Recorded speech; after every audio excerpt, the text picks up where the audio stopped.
দিন আমি বলবো, আমরা এতদিন ধরে স্টক এক্সচেঞ্জ এগুলো আমরা শুনেছি, এবং শেয়ার বাজার এবং শেয়ার এক্সচেঞ্জ এগুলো আমরা শুনেছি, কিন্তু আমাদের এই শেয়ার বাজার বা এই যে স্টক এক্সচেঞ্জ কি আমরাও কাজে লাগাতে পারি আজকে, কিন্তু সেটা এখানে যে হলো, এখানে আমাদের যে ডিফারেন্ট যে ডিপার্টমেন্ট গুলো আছে তারা আজকে করলো। একটা ট্রেনিং এর বিষয়, কিভাবে ফ্রড থেকে আমরা বাঁচতে পারি, একটা প্রপার রেগুলেশন যেন থাকে।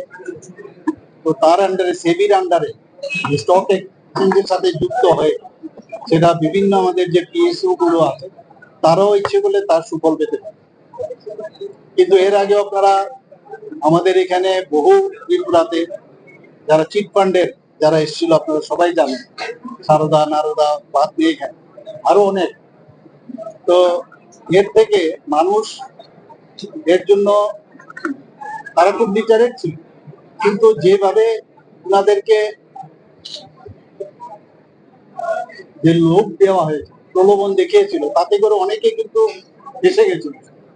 তো সেই জায়গা থেকে বাঁচতে গেলে আজকে যে সেবির তত্ত্বাবধানে যে স্টক এক্সচেঞ্জের মাধ্যমে একটা মানুষ যদি জানে যে কোথায় তার লব্ধি করতে হবে, কোথায় তার টাকাটা যদি সে লাগায় বিনিয়োগ করে সেটা রিফান্ড পাবে প্রপারলি।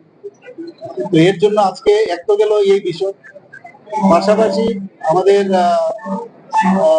ত্রিপুরার জন্য বিভিন্ন যে পিএসসি গুলো আছে, পিএসসিরও কিন্তু সেই জায়গার থেকে আজকে স্টক এক্সচেঞ্জের মাধ্যমে তারা কিন্তু যে ব্যাংকের কাছে যেতে হবে এরকম না, আমাদের বাজেটেরও যেমন বাজেটের উপর ডিপেন্ড করে থাকতে হবে, সেই বাজেট থেকেও বাইরে গিয়েও এই ধরনের ফাইন্যান্সিয়াল যে ইনপুট সেটা পেতে পারে। এতে করে আমাদের আজকে জিএসডিপি আমরা বারবার বলছি যে 6 বছরের মধ্যে আমাদের সরকার আসার পর থেকে শুরু হয়েছিল, কিন্তু গত 6 বছর থেকে দেখা গেছে আমাদের যেভাবে জিএসডিপি যেভাবে বেড়েছে, পার ক্যাপিটা ইনকাম আমাদের বেড়েছে, সেটা কিন্তু আগে আমাদের দেখিনি।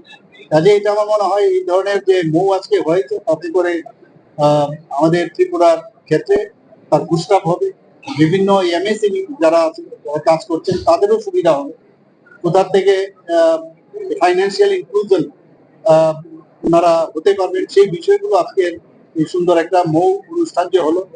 মোটামুটি এখানে 3টা ডিপার্টমেন্টের এখানে হয়েছে, directorate of industries and commerce and directorate of skill development আর শিপার, 3 জনের সাথে আজকে এই হয়েছে। আমি আশা করি যে ত্রিপুরার জন্য এটা একটা নতুন পালন বুঝবো। তো ত্রিপুরার জন্য খুবই ভালো আগামী দিন। এই